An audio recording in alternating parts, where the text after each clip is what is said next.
Hey guys, this is General Ming.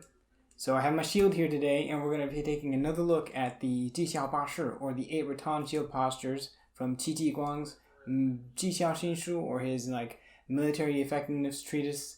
And before we really get into it, I just want to say a couple things. Number one, this term I'm using in Chinese, the 纪效八势, or the 8 postures from the Jixiao Xinshu, this is actually a name that was created later.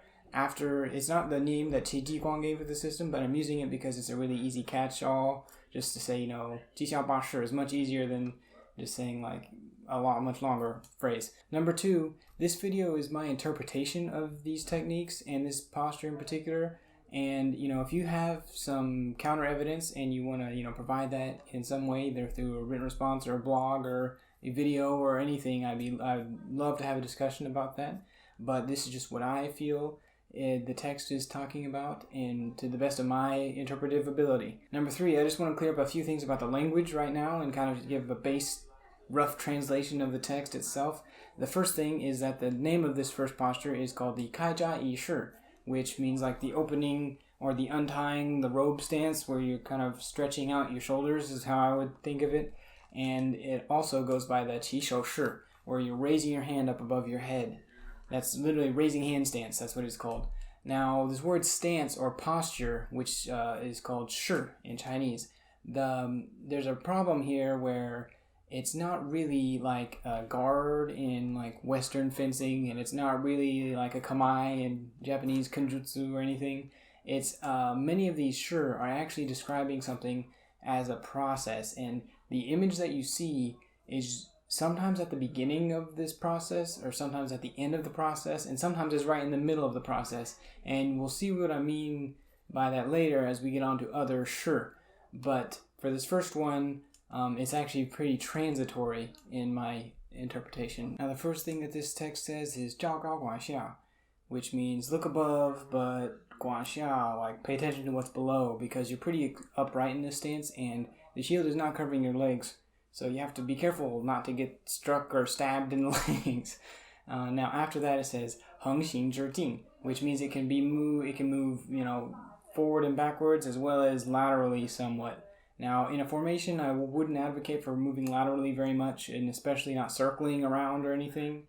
But you can have some lateral movement to get around a spear maybe, or something like that. The next line says 主势可变, which means that this particular 势 can change into all the other 势 that you see. So you can either drop down low or surge on one side or something else. The last line says 有躲闪之妙, and 躲闪之妙 simply means that it is good for evasion. Alright, so let's dive into this. On the left is the Wu Beizhi's depiction of the 起手式. In the middle is the depiction from the Jixiao Xinshu, and on the right is obviously me. Now, these two depictions have quite a few things in common. For one, the sword is held high above the head, the stance is quite narrow, and, the shield is not covering the legs at all, which shows you why the text says, watch out for things coming in from below, because your legs are exposed. In the images in the texts, it looks like the Dao is pointing straight ahead at the enemy. But if you look at this from the front, and if I point my Dao straight at the enemy, then it actually leaves the left side of my head completely exposed. And that's a pretty bad idea, because you don't really want to expose something that's so vulnerable. So the first thing that I would do is actually take my Dao and move it over to the left a little bit, so that it covers the top of my head at least. And it should be noted that this isn't something that's explicitly mentioned in any of the texts, but it's not ruled out either, because these depictions are of a pretty limited perspective, and the detail in many Ming Dynasty drawings is not always so clear. And I think that, the way that it's shown definitely leaves room open for this interpretation, and I would say that this interpretation is very martially sound. Also, the sword here in the 起手式 is held way high above the head. But if you look at many, passed down lineages of traditional Chinese martial arts, then the Dao is not usually shown in this way. Usually you have the sword in between you and the Duifeng, or the opponent, and that's because you don't want to get struck, so you use that piece of steel to protect yourself. But things change when you have a shield. Whenever a shield comes into the equation, you can use the shield to cover yourself, and you can hold the sword back and basically at the ready to deliver a cut. It actually means I don't have to wind up to make a cut. I can just have it straight back and go straight into a cut. One interesting thing about this posture is that it doesn't tell you any attacks to do with your sword.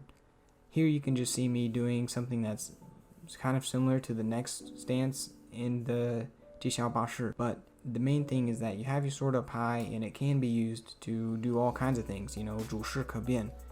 You can go in all kinds of postures and do all kinds of attacks when your sword is held up back like this. But I think that the Qi Shi is actually has a lot more to do with footwork than it does with, cutting. If we take a look at the depiction of the Qi Shi within the Wu Bei Ya Lue, we can see that its depiction is quite a bit different from the Wu Bei Zhi and the Jixiao Xinshu. It actually has your hips kind of pointing sideways. Now, generally, I wouldn't recommend pointing your hips sideways like this. It's not a very good way to move around as quickly as having your hips pointed forwards, but I think that it shows this crucial element of the Qi Shi, which is that it appears as though the weight is distributed unevenly on the feet. It looks like the left foot here is taking a lot more of the weight than the right foot, which is kind of bent and almost floating. And in my opinion, this is key to understanding this position. If we take a look at the Chinese martial art Xingyiquan, they commonly practice a type of stepping called chicken stepping or jibu. Sometimes it's also called dianbu.